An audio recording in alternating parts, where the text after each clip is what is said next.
நடிகை ஷக்கீலா மற்றும் அவரது பெண் வழக்கறிஞர்கள் வளர்ப்பு மகள் அவர்களது உறவினருடன் இணைந்து தாக்கி கடித்து விட்டதாக கோடம்பாக்கம் காவல் நிலையத்தில் புகார் ஒன்று அளிக்கப்பட்டுள்ளது.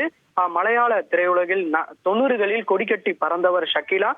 ஷக்கீலாவின் அண்ணன் மகளான ஷீத்தல் என்பவரை 6 மாத குழந்தையில் இருந்து ஷக்கீலா வளர்த்து வருகிறார்.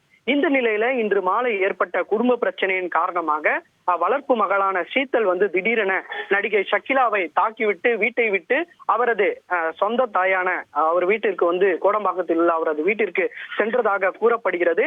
இதனை அடுத்து ஷக்கீலா தாக்கிவிட்டதாக அவரது வழக்கறிஞர் சௌந்தர்யாவிடம் தெரிவித்த நிலையில் வழக்கறிஞர் சௌந்தர்யா வளர்ப்பு மகளான ஷீத்தலிற்கு போன் செய்து சமாதானம் செய்வதாக கூறியதின் அடிப்படையில் ஷக்கீலா வீட்டிற்கு ஷீத்தல் மற்றும் அவரது அக்கா ஜமீலா மற்றும் அவரது சொந்த தாயான சசி ஆகியோர் அவரது வீட்டிற்கு வந்துள்ளனர். அப்போது பேசிக் கொண்டிருந்த நிலையில திடீரென அங்கிருந்த ட்ரேவை எடுத்து வளர்ப்பு மகளான ஷீத்தல் அவரது வழக்கறிஞர் சௌந்தர்யா தாக்கியுள்ளார். இதில் அவருக்கு பலத்த காயம் ஏற்பட்டுள்ளது. மேலும் அங்கிருந்த நடிகை ஷக்கீலாவிடம் அவரது வளர்ப்பு மகள் மற்றும் அவரது சொந்த தாய் ஆகியோர் கொலை மிரட்டல் விடுத்துள்ளனர். மேலும் இதனால் அவர் தாக்கியதால அவரது வழக்கறிஞர் சௌந்தர்யாவிற்கு அதிகப்படியான காயம் ஏற்பட்ட நிலையில் இது தொடர்பாக அங்க இருக்கக்கூடிய தனியார் மருத்துவமனையில் சௌந்தர்யா சிகிச்சை பெற்று முதலுதவி சிகிச்சை பெற்று இது தொடர்பாக கோடம்பாக்கம் காவல் நிலையத்தில்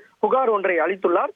இது தொடர்பாக தற்போது உண்மை தாயான சசி மற்றும் ஷீத்தல் ஜமீலா ஆகிய 3 பேரை கோடம்பாக்கம் போலீசார் தற்போது தீவிரமாக விசாரணை செய்து வருகின்றனர்.